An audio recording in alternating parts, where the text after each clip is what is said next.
Yeah guys, I've got a new replay here for you today. Apparently there was a mission out to get an ace tanker in this tank, the FV215B, and somehow or another this game qualified as an ace tanker. I have no idea, but you'll see by the end of the game I didn't feel like I was that dominant in this tank enough to get an ace tanker, but you can judge that for yourself. So before we get started, I want to go over this tank a little bit. This is the tier 10 British heavy tank. And that being said, the armor is very mediocre. About the only thing good about it is you've got the rear mounted turret and you can side scrape fairly well sometimes if people don't know where to shoot you. And that's a lot of ifs and maybes, but you get about this angle here with just your gun poking around the corner. Sometimes it'll hold up. And the other downside to this tank is, as you can see from my ammunition loadout, there are only 35 rounds in the tank. I've actually got more gold rounds in it now than I usually do because this is my Clan Wars setup. Hadn't really planned on playing this tank in randoms.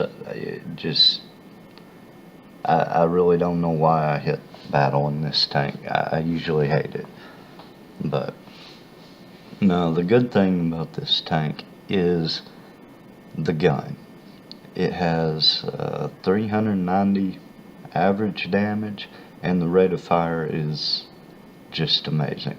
It has the highest DPM of any heavy tank in the game right now. Tier 10 heavy tank. I believe maybe the T-57 comes close. I'm not real sure. That's enough of the tank.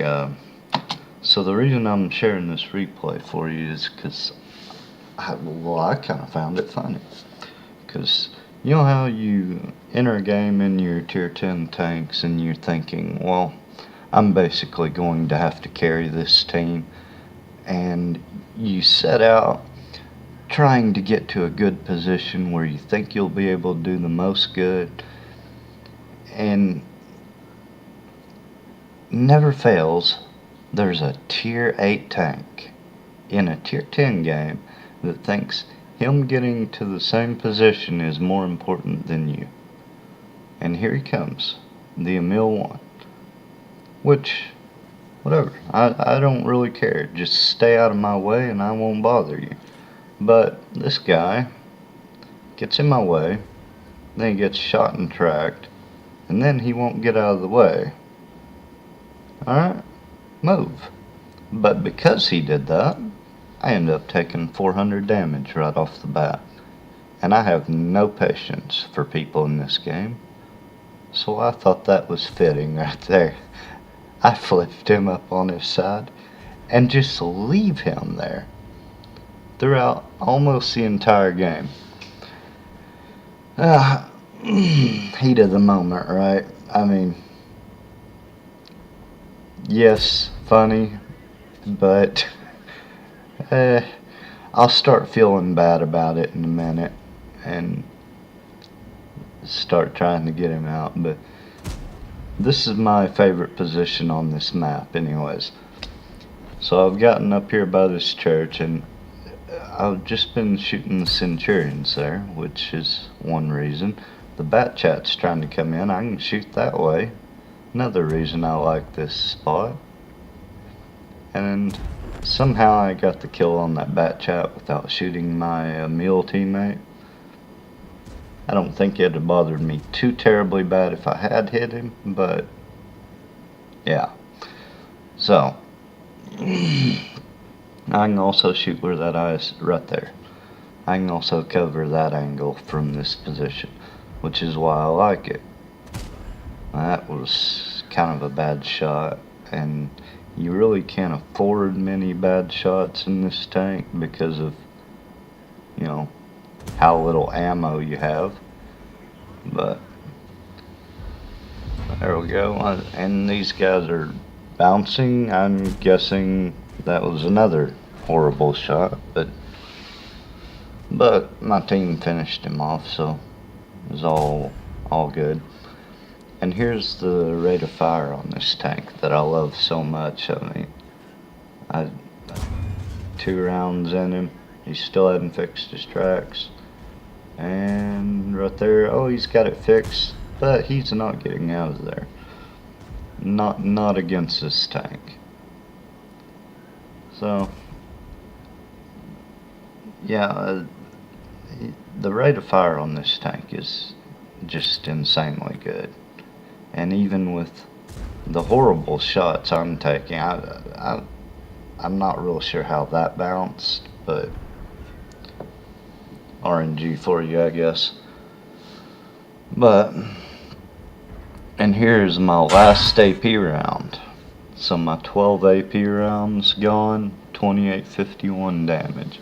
And all I have left are gold rounds. Which, if I remember right, they're not heat. I believe they're APCR on this tank. I'd have to check on that. But,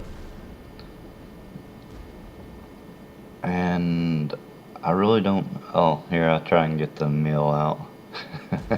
Which I didn't realize there were still 2 tanks sitting there. But, well, and because I'm trying to push him out, I take a shot of damage there that I shouldn't have. So I decide I'm gonna have to clear these guys out before I can finish pushing him out. And another bad shot. I'm firing a lot of bad shots. There's that new Chrysler tank. I think he feels it was money well spent. And his name, Untouchable. That's just ironic. I love it. And the IS-7 shot me with HE, I'm guessing, did like 100 damage. And before he can reload, I shoot him twice. So that's just how good the rate of fire is on it. Now, I finally get the Emil back over. He's ready to rejoin the game, and I think he's holding a grudge. I don't know. We'll see. But there's a T-32, and I reloaded faster than him. That's just great. Great stuff. And again, I know I could have aimed that better, but a gold round from a tier 10 tank, I really thought it was gonna go in no matter what, but apparently I was wrong. And now we're on the cleanup part of the game, so I've switched to my HE or Hesh, whichever one is, I can't remember. But at this point I'm really trying to pick up a Radley Walters anyways, so, but I thought it would be alright. And I did get the kill on this T-49. Yeah, 7 kills, and I thought, well, surely this HE round. Oh no, there goes my Radley.